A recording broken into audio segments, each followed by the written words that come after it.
donde yo voy a tratar de que ustedes capten la idea de qué cosa es lo que ustedes deben hacer. Yo no estoy pensando en un examen, yo estoy pensando en que ustedes capten la idea. Claro, ustedes están pensando en el examen, pero yo no. Traten de captar la idea, ¿sí? Si quieren hacer preguntas, no hay ningún problema, me las hacen. Le pongo caso 4 hospitales, pues, porque esta mujer antes de morir se paseó por 4 hospitales, ¿sí?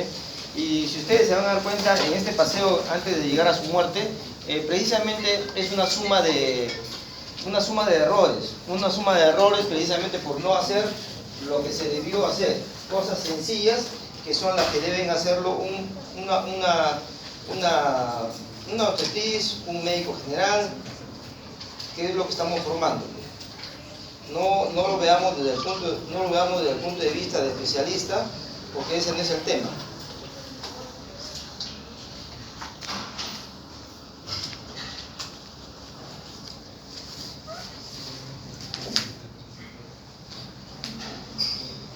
Bien, esta es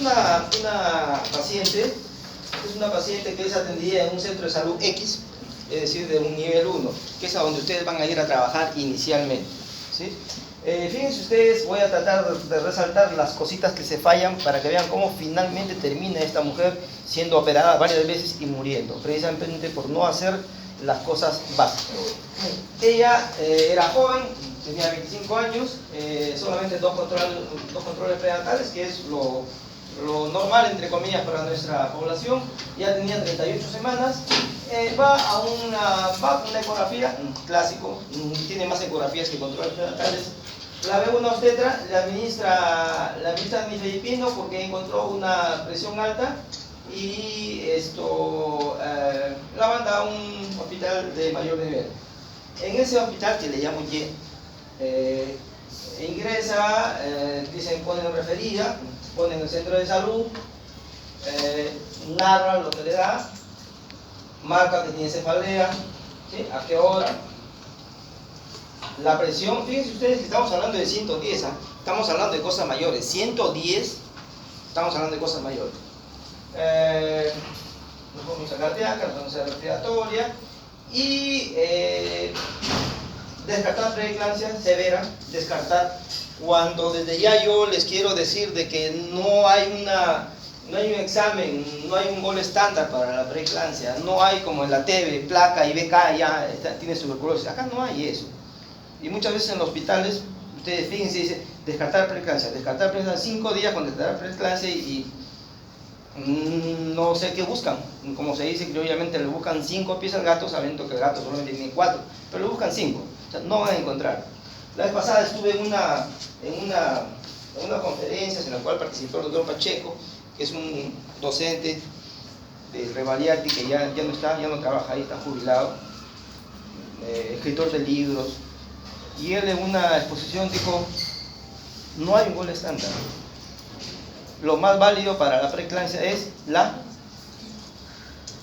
historia clínica, exacto, lo que tú acabas de decir, la historia clínica, o sea, lo que nosotros hablamos y examinamos, eso, o sea, no pretendamos encontrar otra cosa más. Y le ponen descartar preeclampsia a pesar de que ya tenía 110, pero le estaban buscando el quinto pie del gato. Le piden su perfil de preeclampsia, pasan a sala de parto. Finalmente, miren ustedes, ya comienzan a haber problemas, las transaminasas ya están elevadas, ¿sí? La creatinina, ustedes saben, en una gestante 0,7, 0,8 no más, ya tenía 1,1 y hacen el diagnóstico de preeclampsia severa, ¿no? Entra en trabajo de parto, inclusive hasta la acentúan, se produce el parto, nuevamente vuelven a pedir otro perfil, 473, 235, las plaquetas que estaban en 100 y pico están en 47.000, entonces ya después hacen el diagnóstico de HELP en un hospital pequeño, o sea, tenían una bomba en un hospital pequeño, cuando desde un principio debió ser referida a un hospital grande. Y comienza el vía crucis de que en algún lugar buenamente la acepten, ¿no? Y pasan las horas, aparecen más resultados, Este era su diagnóstico: puérpera, síndrome GEP, la hoja de referencia, hospital Y al hospital Z, 80 de diastólica, plaquetas bajas, TGO aumentado.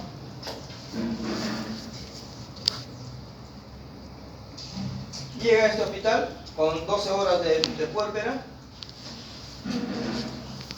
interconsulta a UCI, eco abdominal, empieza el manejo de hemoderivados. Y fíjense ustedes lo que yo quiero resaltar, recién el sulfato de magnesio. Cuando el sulfato de magnesio debió ser lo primero que debió hacer la obstetra, ¿no es cierto? Recuerden ustedes, yo no es la primera clase que tengo con muchos de ustedes. Yo siempre les digo, el médico nuevo, el recién egresado, va a ir a trabajar en un centro de salud, va a ir a hacer sus serums, y lo que va a hacer es un referidor, eso es lo que va a hacer. Pero para ser un buen referidor tienes que tener esa acuciosidad de ver qué es lo que vas a soltar. Y lo que vas a soltar no es una encomienda, ¿sí? Que la vas a poner en un ómnibus y se va a ir a otro pueblo. Es una paciente, o sea, es un ser humano a quien le debe poner una vía, en este caso le debiste poner el sulfato de magnesio, y enviarla a donde debió ser. Pero recién después de estar en este hospital, recién le ponen el sulfato. O sea, ese es mi mensaje, ¿sí?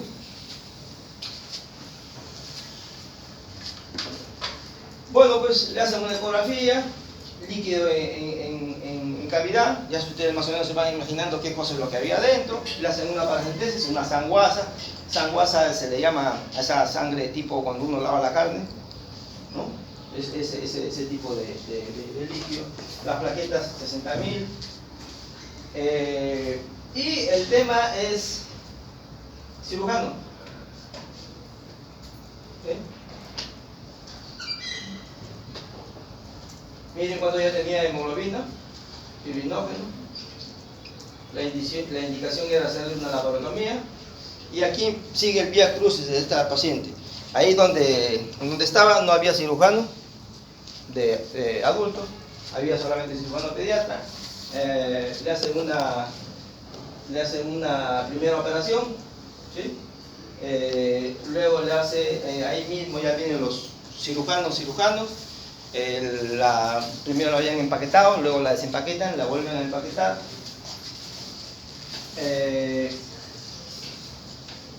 Y este tipo de pacientes, los pacientes de HELP, no usan 2 unidades, 3 unidades, usan pues 15, 20, 30, 40 unidades de sangre, porque es un HELP, pues estamos hablando de cosas mayores. Después ya se requiere de nefro, de neumo, hace una serie de problemas, síndrome de infusión multiorgánica, problema renal y un montón de cosas. Luego es transferida a otro hospital, ¿sí? A otro hospital. La cosa se seguía poniendo peor. La vuelven a intervenir, que sería su cuarta operación. Hacen lavado, drenaje, le ponen la bolsa de Bogotá. Cuando tenía 20 días, cuando tenía 24 días de puerta, le hacen otra intervención. Y simplemente quería resaltar eso, ¿no? Bueno, quinto día, sexto día, y obviamente esta mujer fallece. No sé si hasta ahí tengo algún comentario, si no, para seguir. ¿Ninguna pregunta?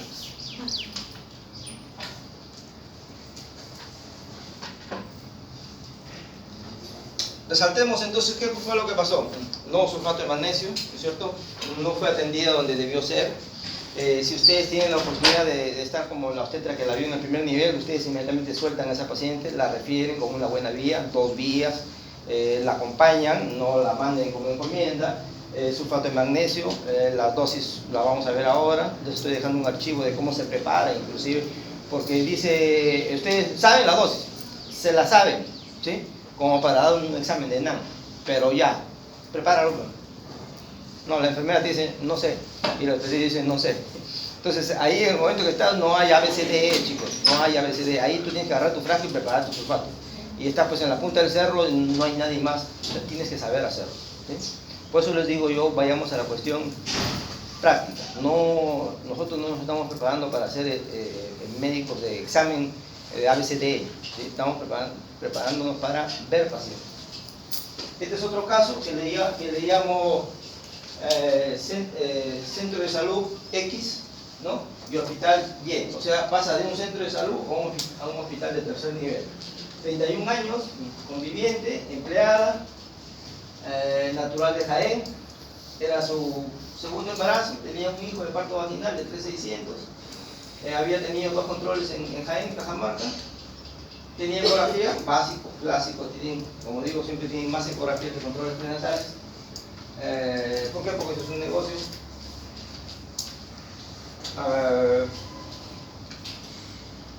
Esta mujer se le hace, su parto se produce en un hospital de tercer nivel, se le hace una cesárea a las 40 semanas y ella murió a los 2 días. Vamos a ver cómo.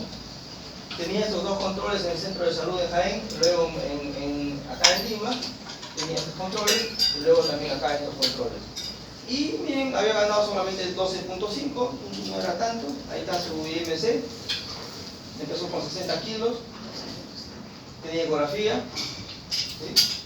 Esta señora, llamemos hora cero, cuando empieza el problema que debió ser detectado. Llega por contracciones uterinas, miren la presión. Y hablando de presión, les estoy dejando ahí un archivo de cómo se toma la presión arterial. Antes, cuando tenía 2 horas para esto, yo me podía dar el lujo de hacer un pretest. ¿Sí? Les daba un pretest para que ustedes me contesten cómo se toma la presión arterial. Y mi conclusión, no una vez, sino todas las veces que lo hice, es que la mitad de los encuestados no sabía tomar la presión. Ahora ya no me llama la atención, porque cuando lo hago con bomberos, lo hago con obstetrices y lo hago con los alumnos, la mitad no sabe. Bueno, ya no tengo más que investigar ahí, la mitad no sabe y espero que a ustedes no les pase esto. Tomar la presión arterial, que un médico no sepa tomar la presión arterial, pues es una cosa que no debería de suceder. Cuando los que están en mi sede y paso visita, yo le pregunto a la paciente, ¿quién te ha tomado la presión? Y la paciente agarra y señala generalmente a la internita, ¿no? La señorita de rosado, dice. Entonces yo ya me imaginarán la cara que le pongo al interno de medicina, ¿no? Interno de medicina, no le tomé, doctor. A eso vamos, ¿no? A eso vamos. Que tiene que tomarla mínimo el interno de medicina. Porque si los internos de medicina no saben tomar la presión arterial, es peor. Si ustedes hacen medicina 1, medicina 2, cirugía 1, cirugía y la otra, no hacen nada de esas cosas. Si ellas no saben, mejor dicho, si ustedes no saben, ella pues peor. Aprendan a tomar bien su presión arterial. No se preocupen, si no lo saben, nunca es tarde. Ahí les estoy dejando un archivo sobre ruidos de Korokov para que lo tengan claro. Entren a videos, a audios de ruido de Korokov y solucionar el problema. Porque tampoco es una cosa de otro mundo, simplemente es identificar los ruidos nada más. 29.4, no trabajo de parto, sobrepeso. Y le indican a la señora vigilar signos de alarma, autocontrol de movimientos fetales, regular con dinámica uterina efectiva y la mandan a su casa. Acude nuevamente 2 días antes de la hora cero. ¿Sí? Todavía no llega a la hora cero. 2 días antes de la hora cero, llega a las 2 de la tarde aproximadamente por, ojo, dolor en el abdomen superior. La mujer, como dice un colega en el hospital, por algo viene la paciente, ¿no? Claro, la paciente no viene para que te va a saludar, ¿no? a tu guardia, por algo va, algo tiene.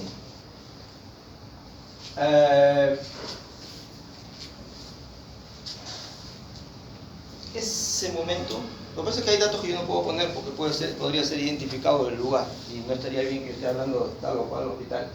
Cuando va ahí realmente no la atienden, porque después hubo una investigación, hubo videos, ustedes sabrán, y no la atendieron. Por motivos que no vienen al caso, hablándolos ahorita. Cuando viene porque tenía contracciones, sensación de desvanecimiento, no había sangrado, le tomó la presión, estaba chocada. No había contracciones, no estaba en trabajo de parto, 40 semanas, no labor de parto, sufrimiento fetal agudo, descartable PP oculto. anemia severa, clínica, choque hipovolémico. Entra a sala de operaciones. Y ojo, no estamos hablando de una operación. Miren, primer tiempo, primera operación, prácticamente 3 tiempos en una sola. ¿Sí? Hemoperitoneo, gel, atonía uterina, hematoma, empieza el problema de los hemoderivados, anemia aguda severa, gel, problema hepático producto de la preeclampsia severa, ¿no es cierto? Luego le hacen una eco transabdominal, seguía el sangrado. ¿Sí? Luego estaba tan mal que se preguntan ellos hasta qué punto se va a beneficiar un nuevo acto quirúrgico. Miren, hasta ahí le habían pasado 20 críos, 20 plasmas, 20 paquetes y 28 de plaquetas. O sea, y eso es que se estaban quedando cortos, porque necesitaba más. Nuevamente pasa a sala de operaciones. Encuentran hemoperitoneo 4000. ¿Sí? O sea, el problema seguía. Y ya no es solamente un choque hipovolémico, es un shock mixto. Y miren esas alteraciones de creatinina. Aquí ya estaba alterado. 3. Ya comienza a ser problema renal. Finalmente esta mujer obviamente también fallece.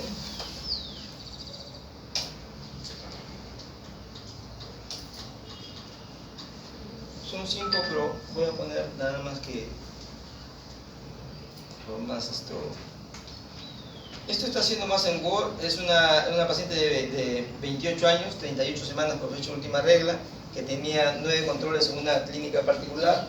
Eso es lo clásico también que nosotros en el hospital recibimos, que cuando le hacen el presupuesto para la cesárea, obviamente no tienen plata y van a los hospitales, ¿no? O sea, las cosas fáciles son las que quedan en las clínicas y las cosas difíciles llegan a los hospitales, que está bien que sea así, pero muchas veces llegan muy tarde. En este caso, la paciente refería, su principal molestia era dolor abdominal, muy intenso, ¿sí?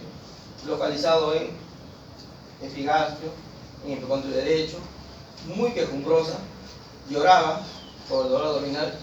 Y miren lo que yo quiero resaltar, miren la presión que le toman, 150 con 90, residente de segundo año. 15 minutos después le toma los tetris, más canchera, ya más mayor, de ya más años, y miren lo que le encuentra, 260 con 160. Esta paciente fue operada a tiempo, hizo un grado de insuficiencia renal, no tuvo mayor problema. ¿A qué voy? En el archivo que les estoy dejando,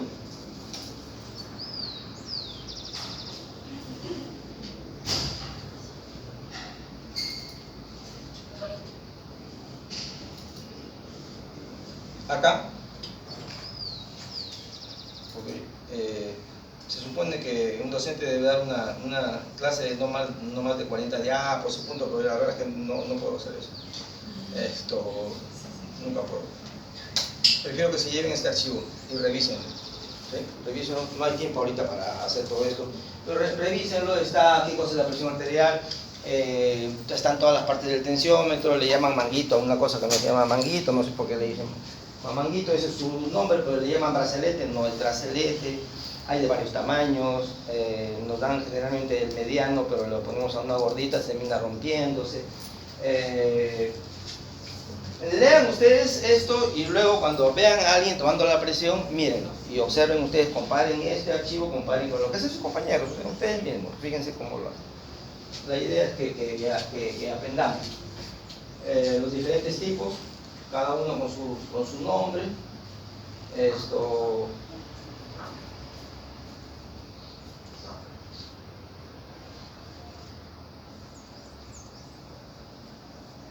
Hasta esto, ¿no? tiene que ser así, no puede ser al revés, porque los conductos no son de otra manera.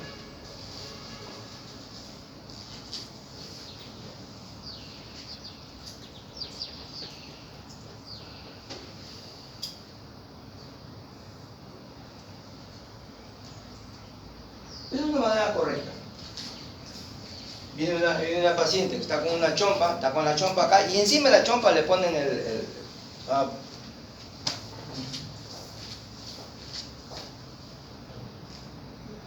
por ahí pasa la arteria, no pasa por el otro lado, porque también agarra y le ponen el estetoscopio en el otro lado, por ahí no pasa arteria, pues.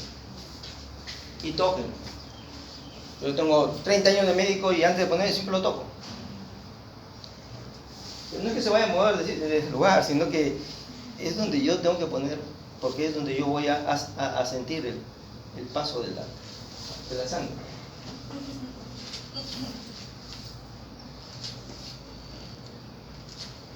Esto no se mete adentro, no lo metan adentro, va afuera. Otra cosa, no pongan el pulgar, porque el pulgar tiene su propio pulso. ¿Ves?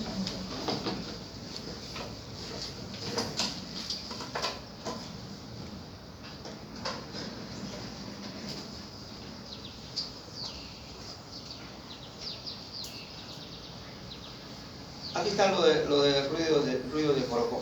Esto, bueno, no voy a estar preguntando para no incomodarlos, pero la sistólica es el primer ruido que ustedes escuchan. La primera que pasa, eso es la sistólica, aunque es bajito, es un chasquido bajito, esa es la sistólica. Ese es el primer ruido de Korokov. No es no, ese no es más fuerte, no es el primero bajito. ¿Sí?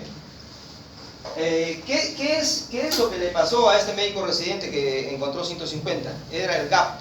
O sea, la presión de esta señora era tan alta que estaba en 260, pero él solamente hizo la insuflación hasta 180, entonces esto lo cogió en 15.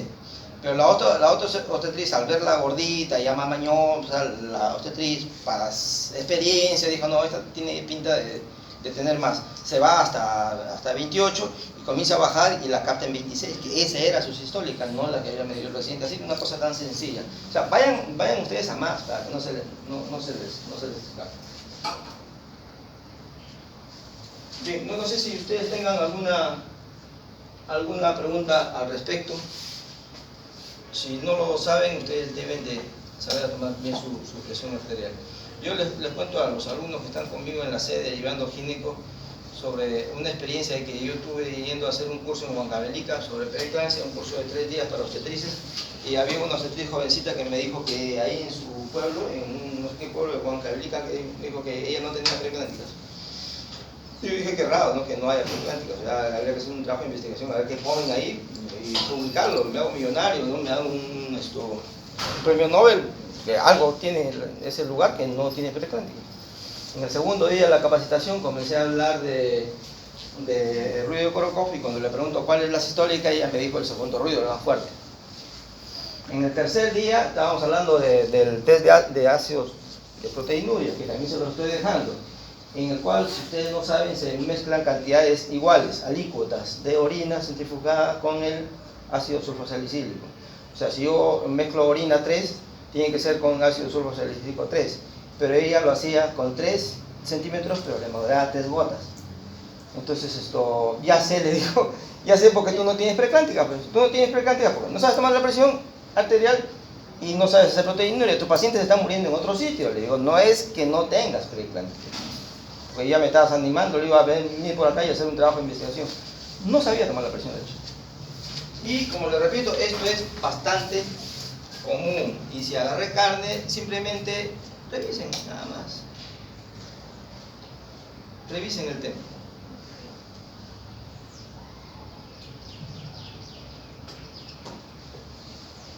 ¿Hasta aquí hay alguna pregunta?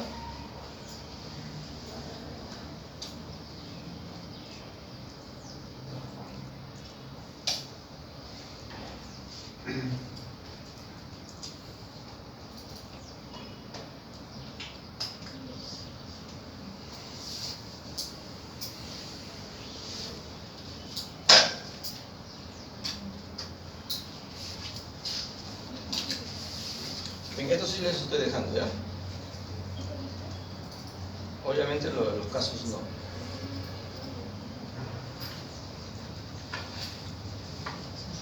En este archivo que dice 2019, les estoy dejando dos guías, una de la COF y la otra de una NICE de este año, ¿sí? De este año.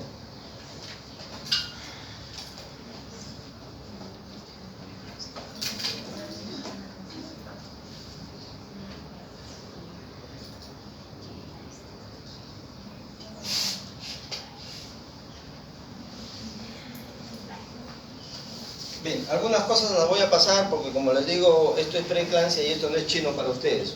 Ustedes ya saben de estas cosas y de repente repasar las cosas que como su curso nos interesa. Sinónimos, antes le llamaban toxemias, ahora tienen un montón de nombres y eso es precisamente lo que no nos conviene. O sea, a mí como docente no me conviene que haya tantos nombres, a los alumnos lo rayan con tantos nombres. Felizmente toxemia ya no se usa, es muy antiguo. Los franceses le decían disgravidez, los alemanes le llamaban gestosis, pero siguen habiendo un montón de clasificaciones que al chico lo rayan, lo confunden más todavía. Lo cierto es que vayan acostumbrándose a esto de acá, al CIE 10. ¿Para qué me importa? Si te importa, porque cuando estés haciendo tu internado, tú eres el que vas a tener que poner el número del CIE 10 en la FUA, que es una ficha. Y si esa ficha está mal hecha, te la devuelven. Y ahora es más fácil porque tenemos una tablet, tenemos un celular, o sea, podemos copiarlo y son ustedes los que tienen que llenar estas cosas. Nosotros no tenemos empleados para llenar esto lo hace el interno. Siempre hay este tema de nuevos conceptos, ¿sí?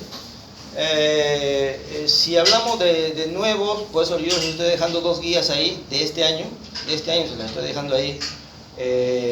Porque se dice una cosa y pasan 3 meses, pasa un año, pasan 2 años y la cosa puede ir, entre comillas, cambiando. Cuando hemos hecho la clase de choque hipovolémico a los que llevan gínico, antes se decía una vía en cada lado. Ustedes también en medicina han llevado una vía en cada lado, ahora no, ahora se dice que las dos son un solo lado. O sea, son cosas que van cambiando. Lo bueno es que ustedes dirán, bueno, entonces, ¿pero qué me van a preguntar? Cuando te pregunten en el ENAM o ese tipo de exámenes, a ti te van a decir, la guía de ACOF del 2019 dice que, listo, ya te puso en la guía. Porque si tú contestas A y dices, no, pues está en el ACOF de no sé cuánto, y el otro dice, no, pero ¿qué dice la FIGO? ¿Qué dice la CEGO? Pues eso mejor, porque ustedes por ahí en una pregunta con abogado se la ganarían, ¿no? Pero ellos te cierran, te ponen contra la pared y te dicen, ¿qué dice NICE de no sé cuánto? Entonces ustedes eso lo tienen que saber.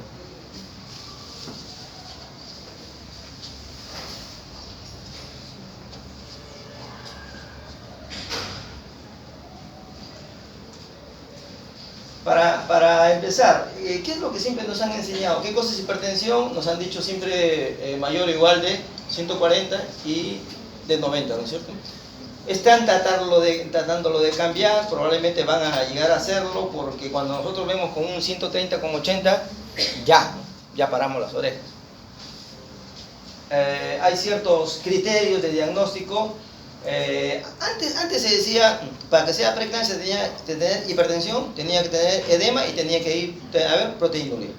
Pero nosotros en los hospitales vemos que la paciente hace una preeclampsia severa, vemos que hace un gel, hasta se muere, y no tiene los tres. Tú vas a UCI, tienen ahí a un gel y tú dices ellos ya no están buscando si tiene los tres o tiene 4. Ellos ya se van a ver las complicaciones, que es precisamente está relacionado a su curso, ¿no? Ya no están investigando quién atacó, quién lo mató, quién le metió la puñalada, no, esa es cuestión de la policía. Dicen, vamos a ver cómo solucionamos este problema. Lo cierto es que esta paciente se aumentan las enzimas hepáticas, entra en insuficiencia renal, hace edema pulmonar, hace trastornos del cerebro, problemas visuales. Pero, como vuelvo a repetir, ustedes en sus primeros años de carrera, ustedes no van a ver pues estos casos. Ustedes lo que van a ver es a la paciente que va a verlos a consulta. Ustedes cuando están generalmente, por ejemplo, en sus rooms, ustedes no van a ver este tipo de pacientes. Y si ven este paciente se va a morir, obviamente, porque hasta que llegue a un lugar ya es muy tarde. En cuanto a la definición, es lo que les digo, antes eran 3, luego quedaron 2, pero ahora inclusive no se llega a demostrar ni siquiera la hipertensión, pero sí puede estar con una preeclampsia severa. Los criterios depende de quién los diga, por eso yo les estoy dejando las guías.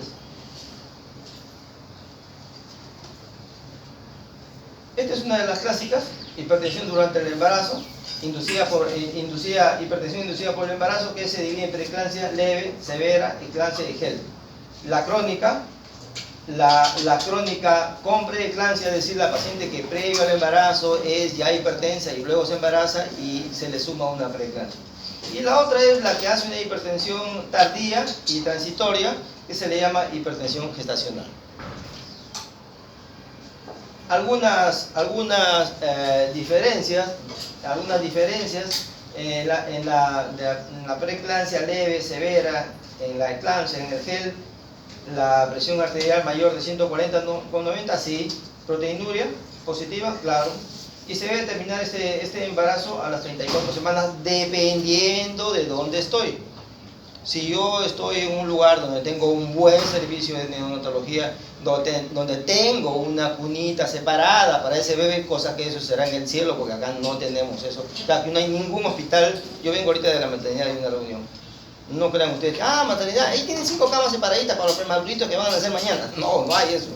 No existe. Entonces de repente pues habrá otro lugar en el mundo donde sí tengan eso, pero nuestra realidad no es esa. No es esa. Así que eso de terminarlo a las 34 va a depender dónde estoy, en qué hospital, qué recursos tengo. En la hipertensión arterial crónica, ¿existe hipertensión? Sí. ¿Hay proteinuria? No. ¿Sí? ¿A qué hora terminar? 37. ¿Puede llegar a las 37? Sí, puede llegar a las 37. La respuesta es sí, tanto como la presión como para la proteinuria, para aquella que es hipertensa crónica, pero se le agrega una preeclampsia. Esto es otra cosa que cambia día a día. Se ha establecido la frase de cuáles serían los criterios para considerar una preeclampsia severa. Y esto va cambiando. Por ejemplo, lo último que han sacado es que cuando supuestamente todo estaba bien, pero teníamos un retardo en el crecimiento intrauterino, es decir, era el bebé que estaba